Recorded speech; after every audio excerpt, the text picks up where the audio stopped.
Okay, so now I have some felted wool from the sleeve of a garment that we found at a thrift store. This is made out of 100% wool, and we're going to go ahead and make sure we have the shiny side down, and then we're going to go ahead and iron this onto the wool. So this will act as our pattern. To gently make sure that it's on there nice and flat.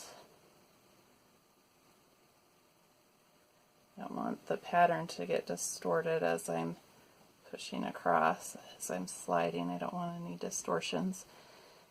And then I go ahead and make sure that I get a nice good contact.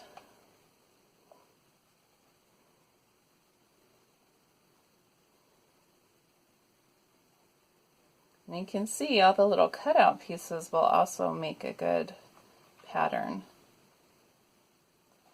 Can use those little hearts. It depends how fussy you want to be when you're cutting it out, but it is possible to get them all out. You might have to cut the interior spaces down just a little bit.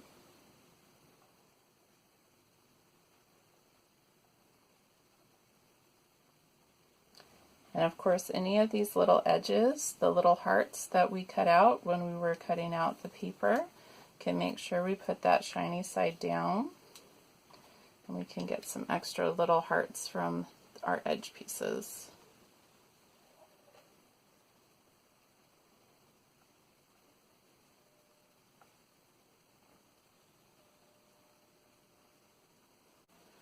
So I'm going to go ahead and use my fabric scissors. Remember, there's a difference. Make sure you're not using your fabric scissors when you're just cutting paper.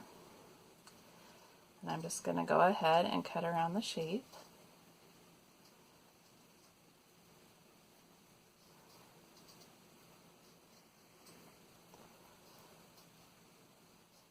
Now I know this is way simpler to cut around a heart than it's going to be to cut out the other shape. The other shape's going to take much more patience, but I just want to show you something simple here on camera.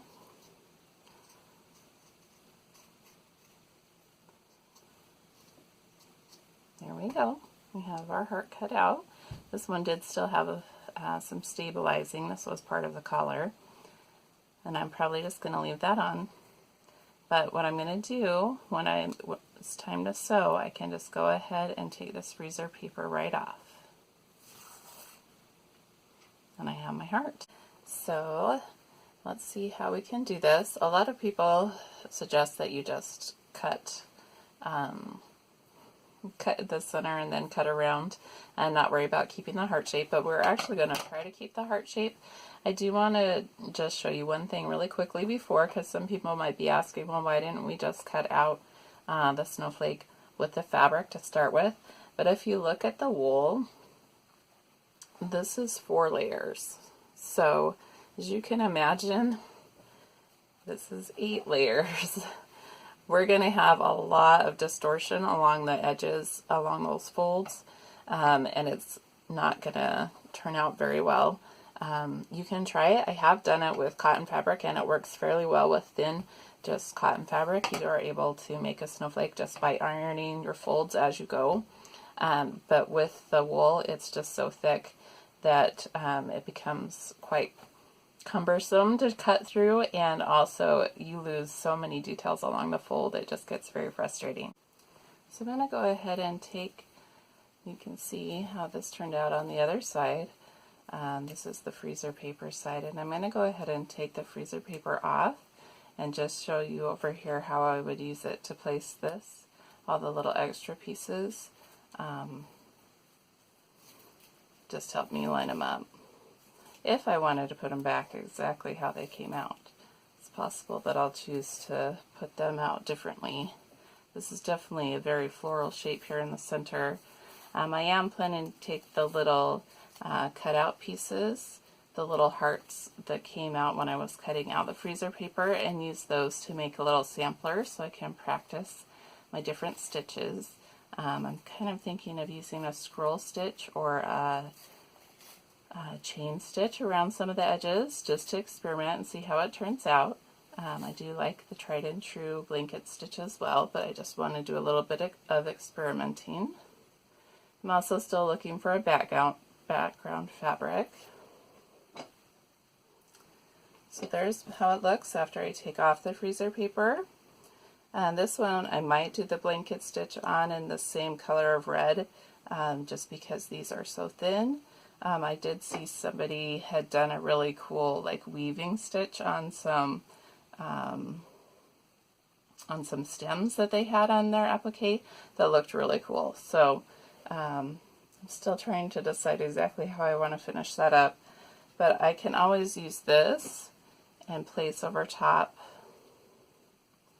of my piece and help me line up all the little hearts if I want this to be on a different block, but just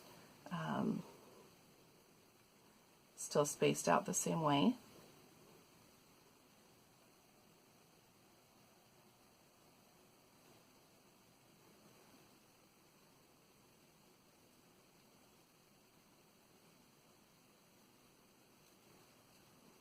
Anyway, you get the idea of what I'm planning to do.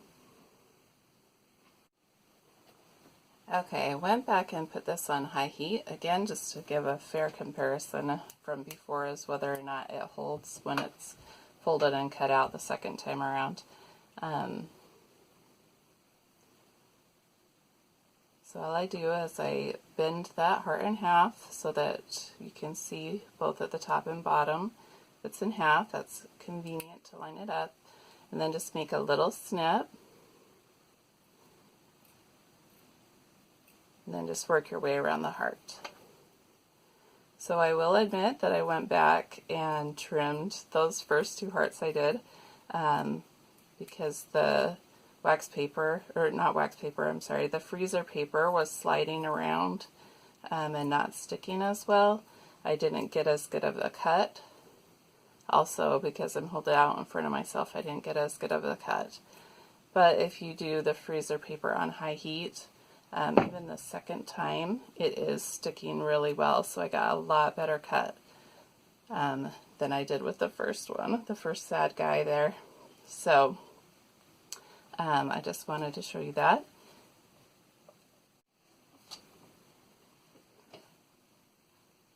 Okay, so this is the second time that I've cut out, or that I've used this particular freezer paper snowflake to make this heart wreath. And the first time I put the second one on, I didn't have my iron up as high. I only had it on medium heat, and I found that as I was cutting, the freezer paper was coming off, so it caused me to have some issues with cutting. But then I went back and used high heat again, number 7 on, which is the highest setting on my iron. And then when I cut it out, the freezer paper stayed on again, even though this is the second time around, and it turned out a lot better. So I think high heat is important with the freezer paper to make sure that you're able to use it as a good template when you're cutting. So again, I just match the top and bottom part of the heart and make sure those are on the fold. And then I go ahead and just make a little snip with my small scissors, just barely enough that I can get the tip of the scissors in. And then I can just go ahead and cut. Normally I would have cut out the outside first, but I didn't want to make you watch me do all that. So I'm just going to show you how to cut out the inside of the heart.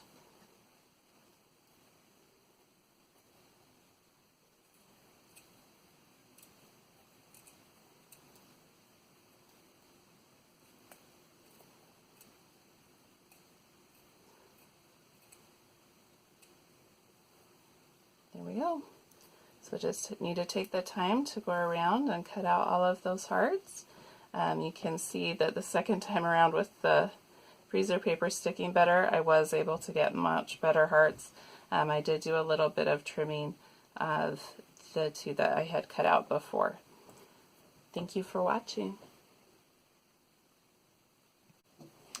Okay, so normally I would go along all of the outside first, just to keep the center here for stability, but I'm going to show you how I start the center. So I just take one of the hearts and fold it in half just like before, and then I just take this outer part right here, outer part of the point, I just make that little clip, and then I can put my scissors in so that I can start cutting.